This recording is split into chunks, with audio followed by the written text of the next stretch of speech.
Okay, for this one, we need to simplify it before we can do anything. So whenever you have fractions within fractions, so the whole thing is a big fraction, then the numerator has fractions and the denominator has fractions. So that's called a complex fraction. So we need to change it so that there is only one term in the numerator and one term in the denominator. So it'll be a fraction. So we'll still have a fraction. So fraction divided by a fraction, then we can do fraction multiplied by reciprocal. So before we do that, though, we need to reduce both of them, and we'll treat them both separately. So in order to combine them to one term, we need to subtract them, but we can't unless they have a common denominator, and that's what we're going to do first. So to get a common denominator, you want to get the least common denominator. That'll be the easiest thing. So this has a factor of 2 in there, so we can easily get 2 to be 4n by just multiplying by 2n. But we can't just multiply the denominator by 2n. We're making an equivalent fraction, so we have to multiply by 1. So that really is equal to 1. So we're not changing its value, we're just changing what it looks like. So we're going to multiply that by 2n over 2n, which is 1. So then we'll get 1 over 4n minus, and then we're going to multiply. When you multiply fractions, you multiply across. So 1 times 2n is 2n. And then 2 times 2n gives us the 4n. So now they do have a common denominator. Then let's jump to the other one. It's the same thing. So 5 and 20n. We can easily get 5 to become 20n by multiplying by 4n. And again, what we do to the denominator, we have to do to the numerator. Otherwise, it won't be equal. So we can't change the value. So we're just multiplying by 1. It just doesn't look like 1. All right, and then when we multiply fractions, you multiply across. So 4n times n. The n times n gives us n squared. So it's 4n squared over 4n times 5 gives us the 20n, which is what we wanted, minus 1 over 20n. So I like to show all my steps and write them out separately first. And now we can I'm just going to go over here. Now we can write them as one fraction. So like when we do fractions, like if you were to do, say, 1/4 plus 2/4 or something like that, you would just go ahead and add them and say 3/4. You wouldn't do what the step in between, which is really doing 1 plus 2/4. And we can combine them into this one fraction because they have a common denominator. So we're going to do that down here, and the reason we can't just jump to the final answer is because we don't know what 1 minus 2n is. It's just 1 minus 2n. So it's going to be 1 minus 2n over 4n for our numerator over the denominator, 4n squared minus 1 over 20n. Now that we have a fraction for both of them, only one term, we can change this to a division problem. So this really means this divided by this. So I'm going to write that just sideways like this. So we're going to say 1 minus 2n over 4n divided by, because that's what we're doing. Fractions are just division problems. 4n squared minus 1 over 20n. Now, when you when you divide, it's the same thing as multiplying by the reciprocal. So this divided by this is the same thing as multiplying by the reciprocal. So the reciprocal of whatever you're dividing by. So this actually becomes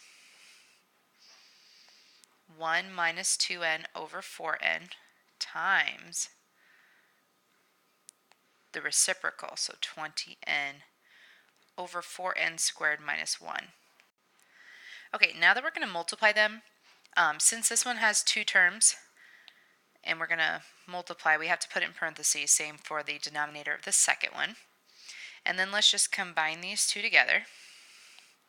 So then I'll get 1 minus 2n times 20n, and you can put this in parentheses, you don't have to, but I'll move it to this side because that's more common. And then 4n times 4n squared minus 1. Now technically we could, distribute this, but that's not going to be helpful for both of these because I know something's going to reduce out here. So I'm going to go ahead and rearrange. I'm going to put this in front. I'm going to also factor this. This is a this is a difference of squares. So difference of squares pattern, if you have a squared minus b squared, that always factors to be a minus b, a plus b. So that's going to be the square root of the first term is the a squared, so a squared, its square root, b squared, its square root, minus and plus. So if we were to apply that here, 2n squared, the square root of that, since it's a product, you can square root each separately. So square root of 4 is 2, square root of n squared is n, so 2n is the square root, and the square root of 1 is 1. And you don't take into account the subtraction. We're talking about just this term. Otherwise, that would be an imaginary number. Okay, so then this becomes, let me get a different color here. I'm going to do 20n, and then 1 minus 2n, and then factor, so I have the 4n still, and then factor to 2n minus 1, 2n plus 1.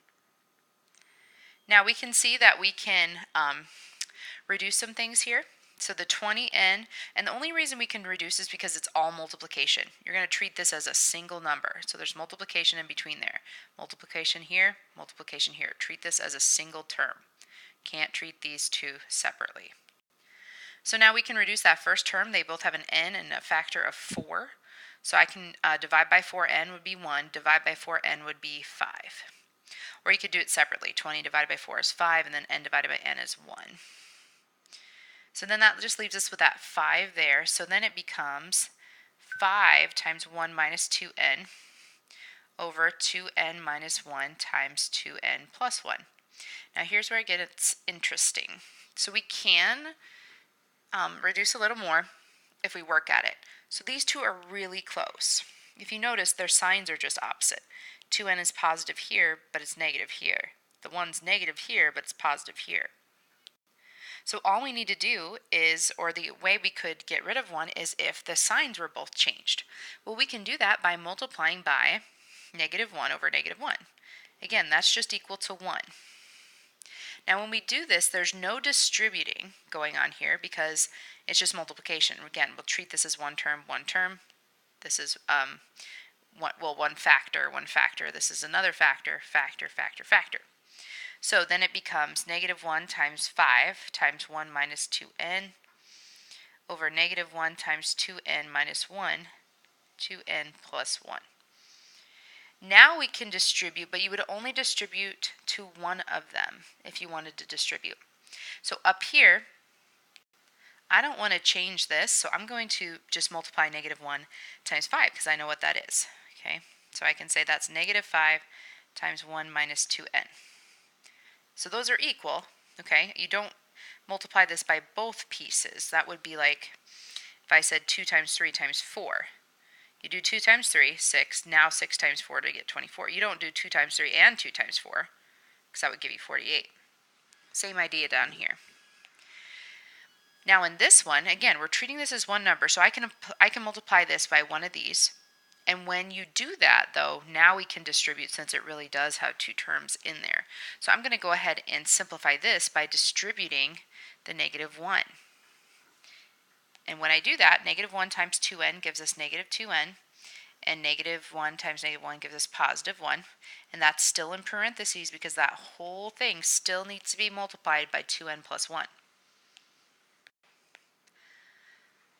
So now they don't look the same, so I always like to write it whether they are the same. So I'm going to rewrite it one more time. So negative 5 times 1 minus 2n. Now I'm just going to flip these around since it's addition and subtraction. The order doesn't matter as long as you keep signs here. Oops. So it would be 1 minus 2n and 2n plus 1. Right now you can see we've got that common factor. That was the whole reason we did all that. And then we can reduce it since it's a binomial factor. Okay, so that reduces to 1. And then you're left with, in the numerator, negative 5. And in the denominator, you're left with 2n plus 1. Now, if there was a negative in the denominator, you always would want to bring it to the numerator.